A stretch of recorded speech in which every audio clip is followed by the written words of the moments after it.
Hi, thank you so much for joining me today for another sketch from 30 Days of Sketches with Christie's Beautiful Life round 15. And today's sketch has been created by Vicki from Scrapbooking and Memories, I think it is. I'll leave all her details in the description box down below. You can see her sketch there in the top left-hand corner.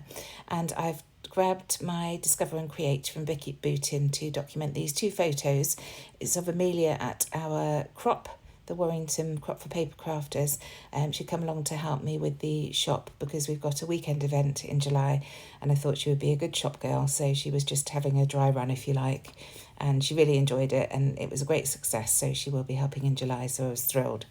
So you can see in the sketch there's that spotty piece behind the two photos and then a stripy piece on either side. So I've decided to use a spotted background from the paper pad, and I had to mirror the sketch because of the way that Amelia was looking in the photos. It made more sense to have the larger one on the right and the smaller one on the left.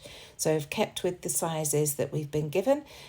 So I've got a 4x6 photo and then a 3x4 photo overlapping it. So I'm just matting these onto some white cardstock just so that I get a bit of definition on that background. You can see I've gone for monochrome layout, so it's all blacks and greys and whites at the moment, and just trimming those down, and then I will add them onto black cardstock as well, just so that they pop a little bit more, because I've got that black and white stripe on the sides. I just felt that they needed a little bit more definition, so I won't make you watch that. You've seen me matting and layering hundreds of times if you watch my videos. So that's the basis of the layout. Just trying to work out whether I want that smaller photo to be tucked under or overlap the bigger photo, but I decided to have it overlapping in the end. So just sticking that bigger photo down and then realising that I've stuck it too far to the left, so just moving it over a little bit, and then I'll add that smaller photo. And you can see I've pulled some bits out to the left, and I wanted to use this piece from the paper e-pack just to layer onto that small photo. Luckily I saw just before I'd stuck the photo down. So I just like the fact that that's a notebook and she was having to make notes and take payments. So just adding that down now. There we go. And then I want to get these side pieces tacked down as well. Now I didn't have a piece big enough to stretch right the way behind that grey piece, so I just cut what I had in half, and then I'm adding each half to either side, and you wouldn't know that it wasn't a full piece going right the way across. And in fact, when I stick these down, I realise that they're a little bit too wide, so I do trim those down in a second. You can see I've got my T-square ruler just to check that I'm getting everything straight. And also the same size, which was irrelevant once I trim it down anyway, but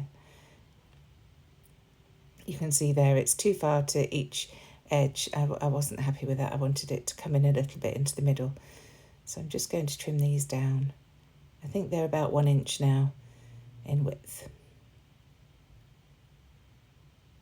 But I've got those two strips to save for another day. So just deciding which way round I wanted the dots to go, and I wanted the horizontal lines of the dots. So just turned it through 90 degrees, and then I'm going to get that stuck down.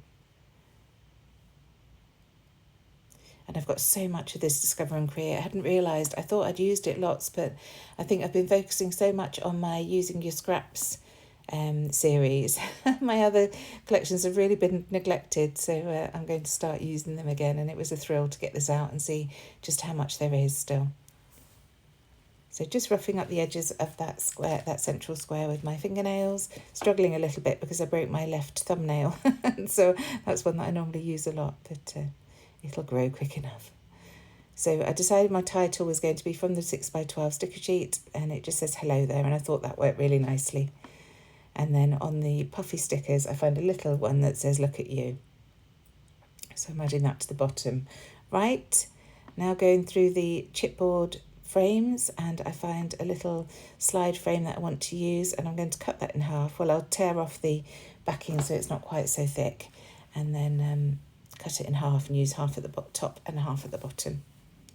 I just like that as an embellishment, really, just to add a little bit of interest to those layers in the background.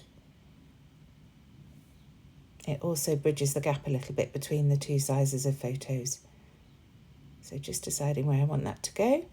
And then I'm coming in with all the ephemera pieces and papery pieces to see what else to add. Straight away I see this little binder clip, so I'm going to add that at the top there, just with a bit of glue. And once that's down, I can stick the frames down.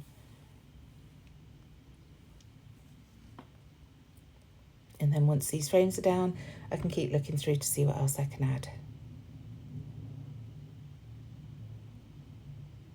So I find this big camera straight away and think that will work nicely. So that ends up in the bottom corner just there. Just adding a little bit of wet glue. And then keep going through, and I find this tag, and there is a tag in the sketch, so next to the title, so I think that will work nicely. Some scissors, because we're at a crop, so I'm going to just tuck those in there. And then a little flower, which brings in that beige colour that's on the scissors. I thought that would work nicely, just tucked in above that camera there. So I'm going to get those scissors stuck down. I know I'm definitely going to use those.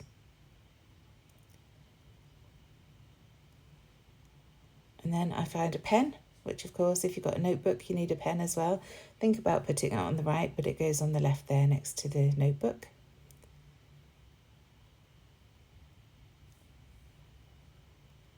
And that tag, I know it's sticking out a little bit too far, but until I've decided exactly what's going up there, I just leave it. But then I find this lovely grey tag to layer with it, and I really like the look of those two together. So I'm just going to trim that pink tag down slightly. I'll keep that piece for another day, and that works much better for me.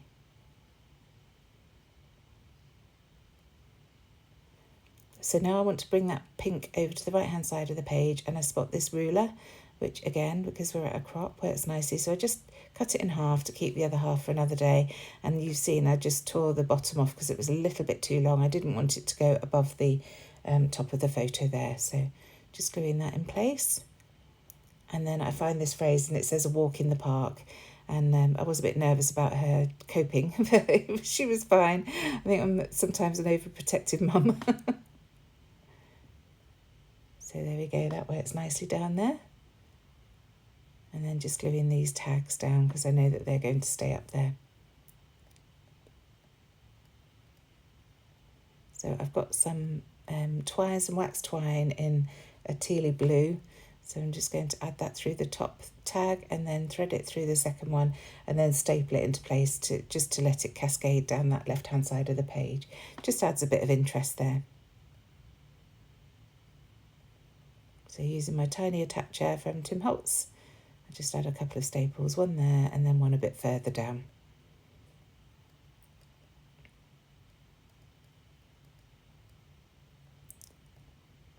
So that adds a great deal of interest, just fiddling about to make sure that I'm happy with where it is.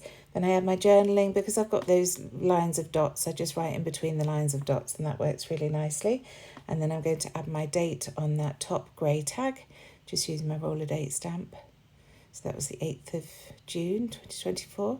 And then I'm coming in with the directional stamps from Hey Little Magpie. These are our new stamp sets, and just the little arrows, I just thought these would work really nicely as tiny embellishments on the left and right of the page. So adding one set here, offset against one another, and just using my archive link, and then another set, as I say, on the right hand side. And at this point I think I'm nearly done, but I just feel that there's something missing, and it's when I do this that I realise that I want to add a black border around the edge. So I just trim about a ½ inch, no, less than a ½ inch, probably a ¼ inch off each side, and then stick that onto some black cardstock, and that finishes it off nicely. It also provides a bit of rigidity because this paper in the paper pads is really quite thin, and so when you're using it as a base page, it's nice when you mat it onto something just to make it a little bit more stiff. So just moving everything out the way to trim this down, try it on the black card, and I realise that I need to trim a little bit more off one side, so I opt for the easier side, which is that right hand side. Just trim a bit more off, and then I'm going to stick this down with my ATG gun and then wrap up all those edges again. just to match everything that I've done on the page, and I'm thrilled with how it turns out. It really does finish it off. It was just what it needed. You can't see very clearly on that black mat, can you? But it is a lovely black border all the way around the edge.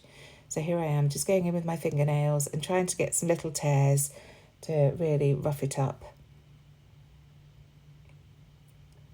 You can see how I'm struggling with my left thumb there. So just rolling those edges and getting those little nicks and helping those along the way. I think this is the last edge now, and then that's layout done. So do check the description box down below to see everybody else who's joining in on this fabulous hop. There's a playlist where everybody adds their videos, and I shall add the sketch designer there as well, any of her details that I can find. Other than that, I shall see you again very soon. Thanks so much. Bye.